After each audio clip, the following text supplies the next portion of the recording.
அனைவருக்கும் வணக்கம். சக்தியும் நானும். இன்றைக்கி வியாழக்கிழமையாச்சே.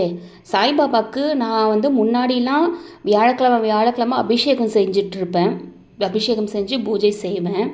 ஆனால் சில வாரங்கள் இல்லை, பல வாரங்களாகவே நான் அவருக்கு பண்ண முடியல. என்னால் ஏதாவது ஒரு இது நடந்துக்கிட்டே இருந்துச்சு, பண்ண முடியாத அளவுக்கு. அதனால் நான் பண்ணாமே விட்டுருந்தேன். இன்றைக்கி எப்படி இருந்தாலும் செஞ்சிடணும்னு எடுத்து அபிஷேகத்தை ஆரம்பிச்சிட்டேன். அப்போ முருகனுக்கு செய்கிற மாதிரியே தான் இவருக்கும் செய்வேன். தண்ணி முதல்ல வச்சு அபிஷேகம் செஞ்சுப்பேன். எப்பயுமே எந்த கடவுளுடைய விக்கிரகம் வச்சுருந்தாலும் நம்ம அபிஷேகம் செய்யணும். அவர்களுக்குரிய நாளில் அபிஷேகம் செய்யணும். அவங்களுக்குரிய நாளில் அபிஷேகம் செய்ய முடியலனாலும் மாதத்தில் ஒரு முறையாவது அவங்களுக்கு அபிஷேகம் செஞ்சு வைக்கணுங்க. அப்படி அபிஷேகம் செய்யும் பொழுது தான் அவங்கள நம்ம அந்த இடத்துல அமர்த்துறோம். இல்லைன்னா அது வெறும் சிலை தான். அந்த சிலைக்கு நம்ம உயிரூட்டம் கொடுக்கணும். அந்த சக்தியை நம்ம தான் அந்த சிலைக்கு அந்த கடவுளுக்குரிய சக்தியையே நம்ம தான் கொடுக்குறோம். இந்த மாதிரி அபிஷேகங்கள், மந்திரங்கள் இதெல்லாம் சொல்கிறது மூலியமாக அந்த சிலைக்கு ஒரு உயிரோட்டத்தை, ஒரு சக்தியை நம்ம கொடுக்குறோங்க. இப்போது நம்ம ஒரு அபிஷேகம் செய்கிறோம், மந்திரங்கள் சொல்கிறோம் அப்படிங்கும்போது நமக்கே ஒரு பாசிட்டிவான ஒரு வைப் இருக்கும். அதுக்கப்புறம் அந்த சிலையை பார்க்கும்போது இருக்கிற உணர்வு உண்மையாகவே வித்தியாசமாக இருக்கிறத நம்மளால் உணர முடியுங்க. இரண்டாவதாக நான் பால் வச்சு அபிஷேகம் செஞ்சுக்கிட்டேன். அப்பன் முருகனுக்கு எப்படி செய்வேனோ அதே மாதிரி தான் செய்கிறது. சாய்பாபாவுக்கும் நான் பல வருடங்களாக இந்த பூஜைகள்லாம் செஞ்சுக்கிட்டு இருக்கேன். வியாழக்கிழமை இப்போ கொஞ்ச நாளாக என்னால் செய்ய முடியலை. அதனால தான் சரி, திரும்பி எனக்கு செய்யணும் அப்படின்னு தோணுச்சு. அதனால் இன்றைக்கி நான் மறுபடியும் செய்ய ஆரம்பித்தேன். அதுக்கப்புறம் 9 வாரங்கள் வியாழக்கிழமை விரதம் இருந்து இதே மாதிரி சாய்பாபாவுக்கு நீங்கள் அபிஷேகம் செஞ்சு பூஜை செஞ்சீங்கன்னா உங்களுடைய வேண்டுதலை கண்டிப்பாக சாய்பாபா நிறைவேற்றி வைப்பாருங்க. இது உண்மைதான். அதே மாதிரி வியாழக்கிழமையில் நான்வெஜ் சாப்பிட்றவங்க நான்வெஜ்ஜை தவிர்த்துறதும் அது ஒரு நல்ல பாசிட்டிவான வைப்பாக உங்களுக்கு கொடுக்கும். நீங்கள் சாதாரணமாகவே நீங்கள் சாய்பாபாவை வழிபடுறவங்களா இருந்தால் ஒன்றும் இல்லை. நீங்கள் சாய்பாபாவை வழிபடலை, இனிமேல் தான் நான் வழிபடவே போகிறேன், எனக்கு இனிமேல் செய்யணும் ஆசை இருக்குது அப்படின்னு நினைக்கிறவங்களா இருக்கிறீங்க அப்படின்னா பாருங்களேன். நீங்கள் அப்படி நினச்சிங்க அப்படின்னாலே சாய்பாபா உங்களை தேடி வந்துடுவார். நீங்கள் காசு கொடுத்து வாங்க வேண்டிய அவசியம் இருக்காது. இது நான் அனுபவிச்சது. நான் வச்சுருக்க சாய்பாபா எதுவுமே நான் காசு கொடுத்து வாங்கின சாய்பாபா கிடையவே கிடையாது. எல்லாமே ஒன்று பரிசு பொருளாக வந்திருக்கோம், இல்லைனா யாராவது வாங்கி கொடுத்துருப்பாங்க. இப்படி தான் எனக்கு சாய்பாபாவெல்லாம் இப்படி தான் வந்தது. என்கிட்ட நிறைய சாய்பாபா இருக்குது. ஒரு சாய்பாபா கூட நான் காசு கொடுத்து நான் வாங்கலை. இப்படி தான் நடக்கும். நமக்கு சாய்பாபாவை நம்ம வச்சு அந்த விக்கிரகத்தை வச்சு நம்ம வழிபடணும்னு ஆசைப்படுறோம் அப்படின்னா அவரே தேடி வந்துடுவார். நம்ம போய் தேடி போகணுன்ற அவசியம் இருக்காது. இவர் சாமியா அப்படின்னு கேட்டிங்கன்னா என்னை பொறுத்த வரைக்கும் நம்ம சித்தர்கள்லாம் சொல்கிறோம் இல்லையா, சித்தர்கள்லாம் வாழ்ந்து நம்ம கண் கூட பார்த்து மனிதர்களாக வாழ்ந்து அந்த ஆன்மீகத்தோடைய உச்சத்தை அடைந்தவர்கள் இல்லையா, அவங்கள மாதிரி தான் சாய்பாபாவும். சாய்பாபா கடவுளுங்கிற மாதிரி கிடையாது, அவர் சித்தர்கள் மாதிரி தான். நம்பிக்கை இருக்கவங்க நம்பிக்கையோடு எது செஞ்சாலுமே கண்டிப்பாக அதற்கு ஒரு நல்ல பலன் இருக்கும். என்னை பொறுத்த வரைக்கும் எனக்கு நடந்ததை தான் நான் சொல்ல முடியும். இதில் எதாவது தப்பாக இருந்துச்சுன்னா மன்னிச்சிருங்க. நான் சாய்பாபா வழிபட ஆரம்பிக்கணும்னு நினச்சப்போ என்னை தேடி வந்தார். உண்மையாகவே இது நான் பொய்யெல்லாம் இல்லை. நான் அப்போ தான் நினச்சேன். அடுத்த நாள் வியாழக்கிழமை, இது பல வருடங்களுக்கு முன்னாடி, அடுத்த நாள் வியாழக்கிழமை நான் எனக்கு ஆசை வந்துருச்சு, பாபாவோடைய சிலை ஒன்று வாங்கி வைக்கணும் அப்படின்ட்டு. அதுக்கு முன்னாடியே எங்கள் வீட்டில் இருந்தது தான். எங்கள் அப்பா டூர் போயிருந்தப்போ, அவர் ஷிரடி போயிருக்காரு, அவர் போயிருந்தப்போ வாங்கிட்டு வச்ச சிலை. அது பூஜை அறையில் கூட நாங்கள் வைக்கலை, அழகுக்காக செல்ஃபில் தான் வச்சுருந்தோம்.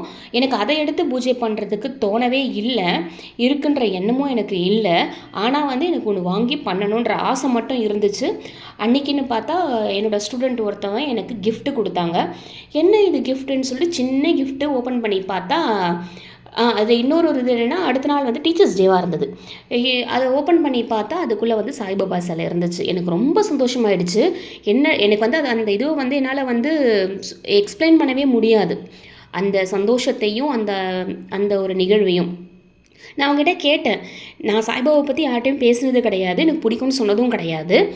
எப்படி நீ வந்து இதை வாங்கிட்டு வந்த அப்படின்னு கேட்கும்போது அவன் என்ன சொன்னான்னா, அந்த அவங்களுடைய ஸ்கூல் டீச்சர்ஸ்க்கெலாம் அவங்க வந்து வாங்கிட்டு இருந்தாங்களாம், கிஃப்டெல்லாம் வாங்கிட்டு இருக்கும்போது இந்த சிலையை வந்து அவனுக்கு ரொம்ப பிடிச்சி தான், அவனுக்கும் சாய்பாபா பற்றி பெருசாக எதுவுமே தெரியாது, சிலை பிடிச்சி தான் எனக்கு கொடுக்கணும்னு அவன் ஆசைப்பட்டு உடனே அதை வாங்கி பேக் பண்ண சொல்லி கொண்டு வந்திருக்கான். இது வந்து எனக்கு ரொம்பவே ஆச்சரியமாக இருந்துச்சு. ஏன்னா அவங்க டீச்சர்ஸ்க்கு வாங்கின கிஃப்ட்டில் ஒன்று கூட சாய்பாபா கிடையாது. ஆனால் அங்கே இருந்து பிடிச்சு அவன் எனக்கு வாங்கி வந்து கொடுக்கணும்னு நினச்சி வாங்கிட்டு வந்து கொடுத்தது ரொம்பவே வந்து ஒரு பெரிய விஷயம். அந்த ஸ்டூடெண்ட்டோட பேர் இசக்கி முத்து அப்படிங்கிறவன். ரொம்ப நல்ல பையன். அவன் தான் வந்து எனக்கு வந்து முதல்ல சாய்பாபா கொடுத்தான். எங்கள் வீட்டுக்கு சாய்பாபான்னு ஒரு சிலை வந்தது அவன் மூலியமாக தான். அடுத்தடுத்து வர ஆரம்பிச்சிருச்சு. என்னோடய ஸ்டூடெண்ட் பவித்ராங்கிறவங்க கொடுத்தாங்க. இருக்கிறதுலே பெரிய சாய்பாபா சிலை அவங்க தான் கொடுத்தாங்க. இந்த மாதிரி வந்து இங்கே இல்லை, அம்மா வீட்டில் இருக்குது. நான் வந்து போகும்போது நான் உங்களுக்கு காமிக்கிறேன். இந்த மாதிரி வந்து அடுத்து பார்க்க போனால் ஒரு பர்த்டேவாக இருந்தாலும் சரி, எந்த ஒரு விஷயமா இருந்தாலும் சரி, சாய்பாபாவே தான் எங்களுக்கு கிஃப்டாகவே வந்துட்டு இருந்தது. எங்கள் வீட்டில் வந்து எங்கள் அம்மா வீட்டில் வந்து ஒரு பெரிய சாய்பாபா ஃபோட்டோ ஒன்று இருக்கும், என்ட்ரன்ஸ்லேயே நாங்கள் வச்சுருப்போம். அதை வந்து கொடுத்ததும் என்னோடய ஸ்டூடெண்ட் பவித்ராங்கிறவங்க தான். என் தம்பியோட மேரேஜுக்கு கொடுத்துருந்தாங்க. பெரிய ஒரு ஃபோட்டோ அது. உள்ளே என்டர் ஆகும்போதே அவரை பார்த்து தான் என்டர் ஆகிற மாதிரி இருக்கும். அந்த பிக் நான் வந்து இதில் சேர்க்குறேன். ரொம்பவே அழகாக இருக்கும். இந்த மாதிரி என்னையை தேடி வந்தார் அவர், அப்படி தான் சொல்ல முடியும். அதே மாதிரி ஒரு முறை நான் சும்மா டிவி பார்த்துட்டு இருக்கும் போது இந்த லோக்கல் சேனலில் விளம்பரம் வரும். அதில் வந்து சாய்பாபா சொல்கிற மாதிரி ஒரு வாசகம் இருந்துச்சு. நீ என்னை நம்பின, என்னை பார்க்கணும் நீ ஆசைப்பட்டினா என்னோடய இடத்தை தேடி உன்னை நான் வர வைப்பேன் அப்படின்னு சொல்லிட்டு எனக்கு ஒரே சிரிப்பு. என்ன சிரிப்புனா, நீங்கள் பூனேயில் இருக்க ஷிரடியில் இருக்கீங்க, நான் இங்கே இருக்கேன், என்னை எப்படி நீங்கள் கூப்பிட்டு வருவீங்க? எனக்கு உங்களை பார்க்கணும் ஆசை தான், நான் உங்களை நம்புறேன் தான், எப்படி நீங்கள் என்னை கூப்பிட்டு போவீங்க அப்படின்னு நான் வாயை திறந்தே தான் கேட்டேன். ஆனால் அதில் ஆச்சரியம், அந்த வாரத்தில் ஒரு 2 days இருக்கும் கழித்து என்னோடய ஹஸ்பண்ட் வந்து இது மாதிரி வந்து ஷிரடிக்கு நான் புக் பண்ணியிருக்கேன், நம்ம 3 பேரும் போகிறோம், அதாவது நான், ஹஸ்பண்ட், என் பையன் அப்படின்னு சொன்னது எனக்கு மிகவும் ஆச்சரியமான ஒரு விஷயம். எந்த கஷ்டமும் இல்லாமல் அழகாக என்னை கூப்பிட்டு போயிட்டு அழகாக என்னை பார்க்க வச்சார் சாய்பாபா. அதெல்லாம் மறக்கவே முடியாது. இப்போ திருப்பதிக்கெலாம் போனால் எப்படி நம்ம போங்கன்னு சொல்லுவாங்களோ அதே மாதிரி தான் ஷிரடிலையும் போங்கன்னு சொல்லுவாங்க. ஆனால் ஃப்ரீயாக போய் பார்த்த மாதிரி இருந்துச்சு. நான் இன்னும் அவ்வளோ நேரமாக சாய்பாபா பார்த்துட்டு இருந்தேன். என்னை யாருமே போன்னு சொல்லவே இல்லை. என் ஹஸ்பண்டே கேட்டார், எப்படி உன்னை மட்டும் போக சொல்லலை, நீ மட்டும் அவ்வளோ நேரம் நின்றுட்டு இருந்த, எங்களெல்லாம் அனுப்பிட்டாங்களேன்னு கேட்டார். அதை விட இன்னொரு விஷயம் என்னென்னா, அங்கே ஒரு வேப்ப மரம் இருக்கும். அந்த வேப்ப மரத்துலேருந்து விழற இலைக்காக அப்படி தவம் இருப்பாங்க. அப்படி வந்து மேலே பார்த்து கையெல்லாம் நீட்டுவாங்க, புடவை முந்தானிலாம் காமிப்பாங்க. அந்த இலையில் ஒன்று வந்து என்னோட ஹஸ்பண்டுக்கு கிடச்சிது. ஒரு சின்ன இலை தான், எப்படி வந்து விழுந்ததுன்னே தெரில, அழகாக மேலே வந்து விழுந்தது. என் ஹஸ்பண்ட் அதை எடுத்து கையில் கொடுத்தாரு. பத்தியா இந்தா எனக்கு விழுந்திருக்கு பாரு அப்படின்னு சொல்லிட்டு. அதுக்கும் நான் என்ன சொன்னேன்னா, அன்றைக்கி வந்து என்னோடய ஹஸ்பண்டுக்கு பர்த்டே. அதான் சொன்னேன், இப்போ சாய்பாபா வந்து உங்களையும் சந்தோஷப்படுத்திருக்காரு, என்னையும் சந்தோஷப்படுத்தியிருக்காரு. இன்றைக்கி பிறந்த நாள் உங்களுக்கு கிடச்சிதுன்னா அது நீங்களும் சந்தோஷப்படுவீங்க. அந்த இலை எப்படி இருந்தாலும் என்கிட்ட தான் கொடுப்பீங்க, நானும் சந்தோஷப்படுவேன். இந்த மாதிரி நம்ம 2 பேருமே ஒரே விதத்தில் சந்தோஷப்படுத்தியிருக்காங்க பாருங்கள். எனக்கு கிடச்சிருந்தா கூட இவ்வளோ சந்தோஷப்பட்டிருக்க மாட்டீங்க இல்லையா, பட்டிருக்க மாட்டோம் இல்லையா. இது ரொம்பவே நல்ல ஒரு விஷயம் இல்லையா. இது மாதிரி நம்ம சொல்லிக்கிட்டே போகலாம். இதுதான் வந்து எங்கள் ஊரில் முதல்ல ஆரம்பித்த பாபா கோவில். அதுவும் பக்கத்து ஊருக்கு பாபா கோவிலுக்கு பக்கத்து ஊருக்கு போகணுமே அப்படின்னு நான் ரொம்பவே வந்து ஏங்கிக்கிட்டு இருந்த நேரம், எங்கள் ஊர்லேயே இவ்வளோ பெரிய பாபா கோவில் வரும் நாங்கள் எதிர்பார்க்கவே இல்லை. எங்களுக்கு அவ்வளோ சந்தோஷம். இந்த மாதிரி நிறைய பேர் இருக்காங்க, அவங்க எல்லாருக்குமே ரொம்ப சந்தோஷம் தான். இதுதான் நான் சொன்னேன், எங்கள் வீட்டில் என்ட்ரன்ஸில் நாங்கள் மாட்டி வச்சுருப்போம் என் ஸ்டூடெண்ட் கொடுத்ததுன்னு. நாங்கள் வந்து ஷிரடி போகும்போது எடுத்த சில பிக்ஸ் நான் வந்து சேர்த்துருக்கேன்.